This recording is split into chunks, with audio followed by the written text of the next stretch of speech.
Pakistan super league के 9वें addition की जो ड्राफ्टिंग होनी है उसमें अभी थोड़ा सा टाइम रह चुका है, कुछ ही हफ्ते बाकी रह चुके हैं। और दूसरी तरफ जो प्लेयर हैं वो अपनी अपनी टीमों की तरफ जो है वो निगाहें रख कर बैठे हुए हैं। इसी के साथ साथ अब पेशावर ज़ल्मी का जो स्क्वाड है वो काफ़ी ज़्यादा स्ट्रॉन्ग होने वाला है। उनकी बॉलिंग लाइन अब काफ़ी ज़्यादा स्ट्रॉन्ग होने वाली है, क्योंकि भाई साहब नसीम शाह साहब जो हैं वो खेलना नहीं चाह रहा है कोयटा ग्लेडिएटर की तरफ से, यानी कि सरफराज अहमद की कैप्टनसी में वो खेलना नहीं चाह रहे। काफ़ी टाइम से नसीम शाह कोयटा ग्लेडिएटर के साथ खेल रहे हैं, लेकिन वहां पर जो है वो हर साल उन्हें हार का मुंह देखना पड़ता है। टीम जो है वो पहले ही बाहर हो जाती है।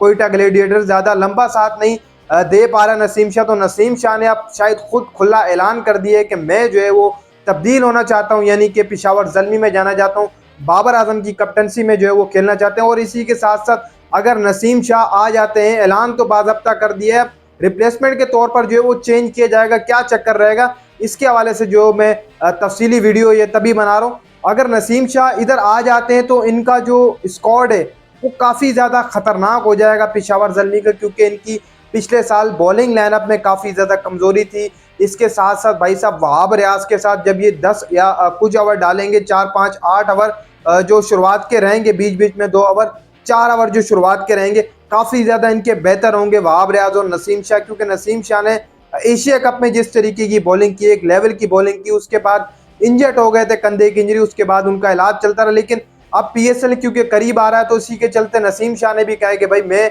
जो बरतरफ हो रहा हूँ, कोयटा ग्लेडिएटर को छोड़ रहा हूँ। पिछले साल भी नसीम शाह थोड़ा सा हिचकिचा रहे थे कोयटा ग्लेडिएटर की तरफ से जो है वो खेलने में, लेकिन वो फिर भी खेले थे। तो वहीं पर कुछ ही क्रिकेट फैंस और कुछ ही लोगों की तरफ से उन्हें कहा गया था कि आप जो है वो कोयटा ग्लेडिएटर को छोड़ दें, आप किसी और टीम के अंदर मुंतकिल हो जाएं, कोई और टीम ज्वाइन कर लें। इसी के चलते फिर नसीम शाह पिछले साल भी आना चाहते थे, थोड़ी बहुत ख्वाहिश थी नसीम शाह की कि मैं भी जाकर पेशावर ज़ल्मी के अंदर खेलूं या फिर किसी और टीम के अंदर जाकर खेलूं जो कि एक सेफ जोन रहे। अब अंदरूनी कहानी तो हमें नहीं पता, लेकिन वो बाबर आजम की कप्तानी के अंदर खेलना चाह रहे हैं। एक अच्छी बात है कि आप फ्रेंचाइज जो वो तब्दील कर रहे हैं। बेहतर डिसीजन ये रहता है कि जब आप जो है वो पीएसएल के अंदर हर साल जो है वो एक नई फ्रेंचाइज के अंदर जब खेलते हैं तो आपको एक नई चीज़ देखने को मिलती है। हर चीज़ जो है वो आपको कॉन्फिडेंस देती है कि यार मैं इस टीम से खेल रहा हूँ फिर अगली टीम में जाऊंगा। नसीम शाह ने एक बेहतर फैसला किया है।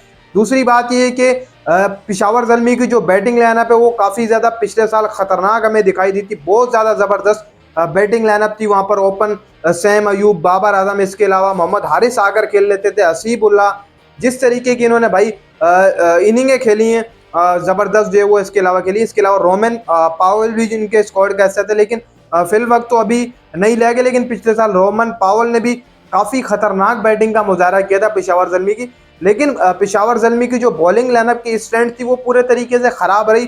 फास्ट बॉलर की खासतौर पर वहाब रियाज उस तरीके से विकेटें नहीं ले सके थे जो हर दफ़ा लेते हैं, क्योंकि वक्त के साथ साथ इंसान जो है वो थोड़ा बहुत डाउन होता है। तो वहाब रियाज जब कुछ ही 19 का सीज़न, 18 का, 17 का सीज़न जब खेले थे तो ज़बरदस्त बॉलिंग में जो है वो स्पेल हमें नज़र आया था। लेकिन अब जब इनके तरफ नसीम शाह आ जाएंगे, एक लेवल हो जाएगा इनकी बॉलिंग लाइनअप का। और दूसरी तरफ कोयटा ग्लेडिएटर और ज़्यादा अब कमज़ोर आ जाएगी, क्योंकि एक नसीम शाह इनका मेन बॉलर था जो कि एशिया कप के अंदर परफॉर्म करके आया था।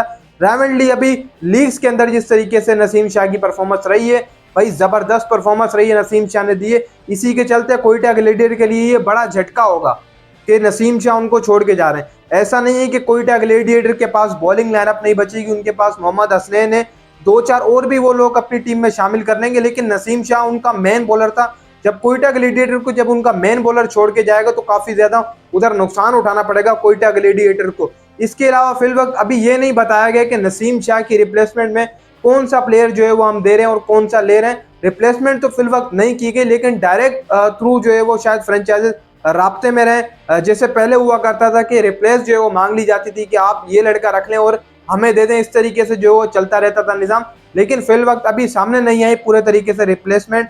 सुनने में आया है कि फिल वक्त बात चल रही है कोई लड़का पेशावर ज़ल्मी से उस तरफ जाएगा और नसीम शाह जो है वो इस तरफ आया, फिर Naseem Shah direct to direct जो है वो कॉन्ट्रैक्ट कर ले पेशावर ज़ल्मी। तो इसी सूरत में आपको जो है वो नसीम शाह खेलते हुए नजर आएंगे और काफ़ी स्ट्रॉन्ग रहने वाला है इस साल पेशावर ज़ल्मी का बड़ा ही ज़बरदस्त स्कोर। दोस्तों कमेंट्स बॉक्स में लाजमी बताइएगा आप पीएसएल में कौन सी टीम को जो है वो सपोर्ट कर रहे हैं। लाइक भी कर दीजिएगा और आप चैनल पर नए चैनल को भी जो सब्सक्राइब कर दीजिएगा।